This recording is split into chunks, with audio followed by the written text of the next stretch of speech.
Congolaises et Congolais, mes très chers compatriotes, le 3 mai 2021,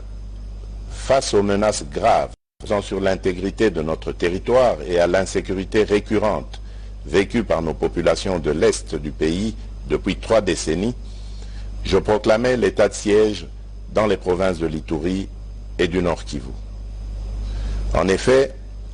conformément à mes prérogatives consacrées par les articles 69, 85, 144 et 145 de la Constitution, je recourais à ce dispositif exceptionnel de gouvernance afin de répondre de la manière la plus appropriée et la plus adaptée à cette situation,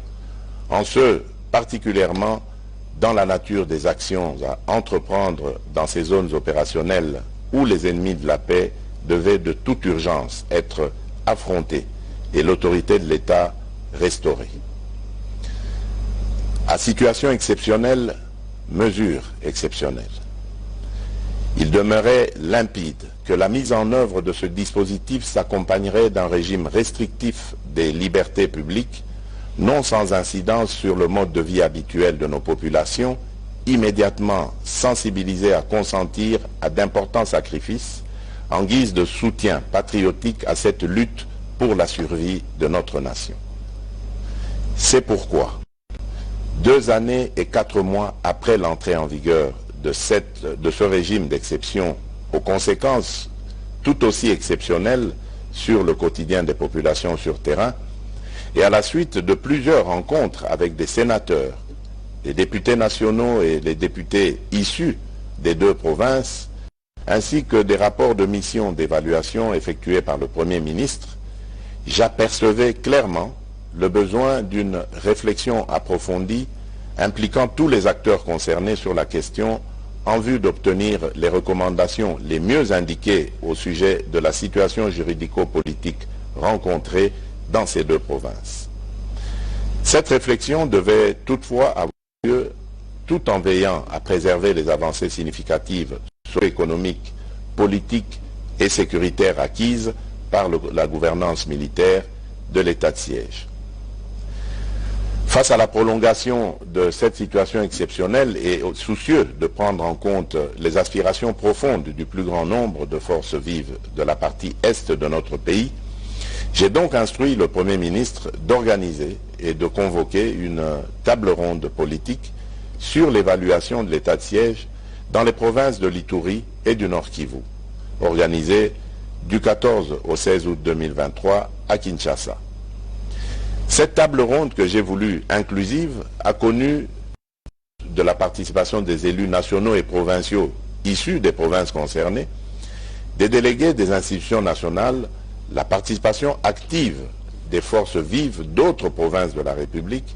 ce qui témoigne de l'élan de la solidarité affichée par les Congolaises et Congolais de tous bords derrière cette cause nationale. Mes très chers compatriotes, mus d'un sens élevé de patriotisme et de responsabilité, les différents participants ont travaillé d'arrache-pied durant les 3 journées allouées à cette table ronde pour proposer une option concertée en vue de pacifier définitivement les provinces de l'Ituri et du Nord Kivu, et ce, au regard de l'évolution du contexte sécuritaire, politique, économique et social. C'est ici le lieu de saluer l'engagement et le dévouement de tous les participants qui ont abattu un travail de qualité pour la cause nationale afin que les conclusions permettent aux institutions de donner une orientation nouvelle à cette mesure exceptionnelle. Mes très chers compatriotes, en ma qualité de garant du fonctionnement régulier des institutions de la République et de la continuité de l'État, j'ai examiné en toute responsabilité l'ensemble des recommandations formulées dans les 3 commissions de la table ronde. Après avoir échangé avec les responsables des institutions de l'État et entendu le Conseil supérieur de la Défense, j'ai pris la ferme résolution de conduire, sans atermoiement funeste, mais sans précipitation inconsidérée non plus, les populations des provinces de l'Ituri et du Nord Kivu vers un allègement progressif et graduel du régime de restriction de l'état de siège avec les meilleures garanties de poursuite du maintien d'une pression maximale sur les ennemis de la paix. C'est pourquoi,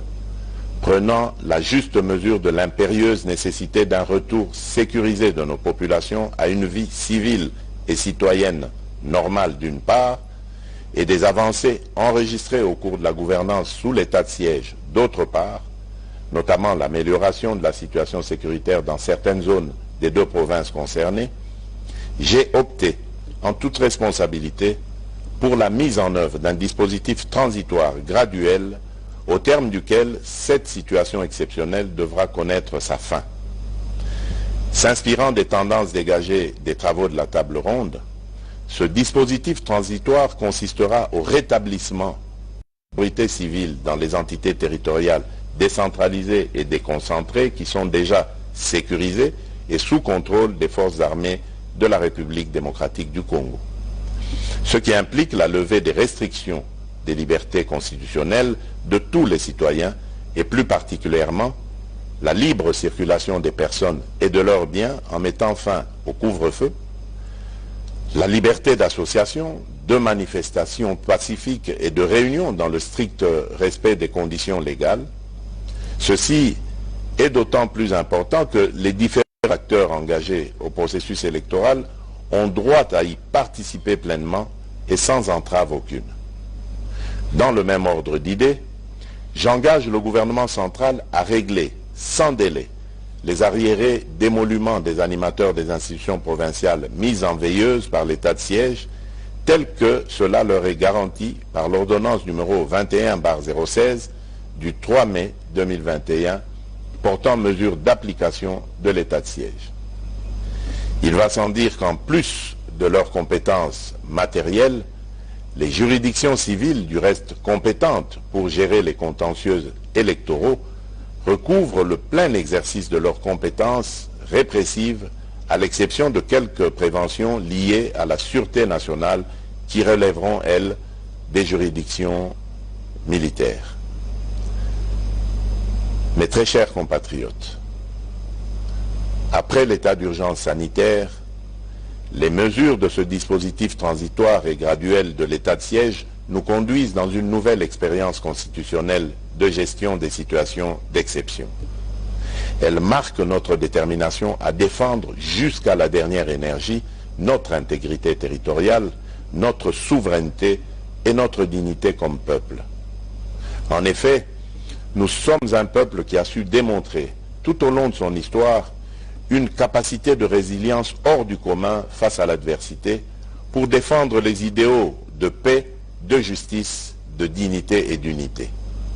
J'invite la population des provinces de l'Ituri et du Nord Kivu à accompagner et à soutenir les autorités civiles et militaires dans l'accomplissement des mesures de ce nouveau dispositif en vue de garantir l'avènement d'une paix durable sur toute l'étendue de notre pays. Que Dieu bénisse la République démocratique du Congo. Merci.